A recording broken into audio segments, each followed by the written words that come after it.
نحمدہ ونصلی علی رسولہ الکریم، اما بعد فاعوذ باللہ من الشیطان الرجیم، بسم اللہ الرحمن الرحیم۔ لوگوں کے پاس نوکری پہ جانے کا ٹائم ہے، لوگوں کے پاس بیوی بچوں کے ساتھ باہر جانے کا ٹائم ہے، لیکن نماز پڑھنے کا ٹائم نہیں ہے۔ ہم روزے رکھتے ہیں، الحمدللہ، اللہ کا لاکھ لاکھ شکر ہے، بٹ فیشن میں رکھتے ہیں۔ رمضان کے مسلمان ہیں ہم، اور عید کے دن کی ہم نماز پڑھنا پسند کرتے ہیں۔ تو ہمیں صرف یہ دیکھنا ہے کہ ہمیں زندگی ساری عمر ایسے ہی گزارنی ہے کہ کھانا پینا سونا، بچے بڑے کرنا، پھر مر جانا، پھر ہمارے بچے بھی یہی کام کریں اور پھر ان کے بچے بھی یہی کام کریں۔ یہ مقصد نہیں ہے۔ انسان ہمیشہ کی تخلیق ہے۔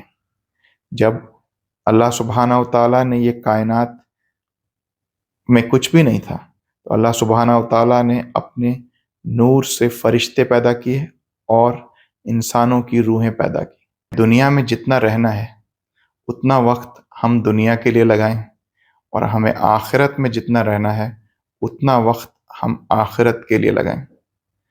تو آج ہمارا سارا ٹائم اسی دنیا کے لیے لگ جاتا ہے اور ہم آخرت کو فراموش کر دیتے ہیں۔ ہم یہ بھول جاتے ہیں کہ اس دنیا میں ہم آئے تھے اپنا امتحان دینے کے لیے، اور دنیا دارالامتحان ہے، دارالجزا نہیں ہے۔ دنیا ایک راستہ ہے، منزل نہیں ہے۔ تو ہم راستے کو منزل سے زیادہ اہمیت دینے لگ گئے۔ ہم بھول گئے اس مادہ پرستی کی ریس میں کہ ہم یہاں کھانا کھانے، پیسے کمانے، بچے پالنے، بچوں کو اسکول بھیجنا اور اپنی آسائشوں کو بڑھانے کے لیے اس دنیا میں نہیں آئے۔ ہم دنیا میں آئے ہیں اللہ کی عبادت کرنے۔